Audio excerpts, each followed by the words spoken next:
Tens of thousands flee for safety in the US as Hurricane Ida intensifies as it approaches Louisiana. And in Cape Town, townships and tango, how ballroom dancing has captured the imagination of some residents of one of South Africa's toughest neighbourhoods.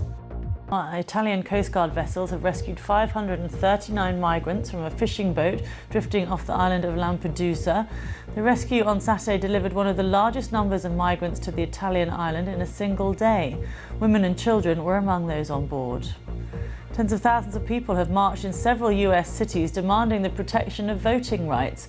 The demonstrators are seeking changes to newly introduced state laws which they say will make it harder for minorities to vote.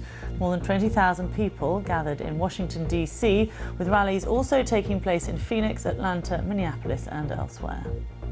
The Palestinian authorities say a 12-year-old boy shot by Israeli soldiers last week on the Gaza border has died of his injuries. Hundreds of people attended the funeral of Oman Hassan Abu al-Nile, who was hit by live fire during clashes between protesters and the Israeli army last Saturday. There have been clashes between police and protesters at demonstrations against anti-coronavirus measures in Europe. Police in Berlin said they detained or cautioned 80 demonstrators. A spokeswoman said bottles were thrown and 4 officers were injured. And in France, police officers fired tear gas in Paris, Nantes and Toulouse. Now, Australia has largely shut its borders and imposed COVID lockdowns in 3 of the largest cities, Melbourne, Sydney and Brisbane. But the spread of the virus continues and vaccination take-up remains low.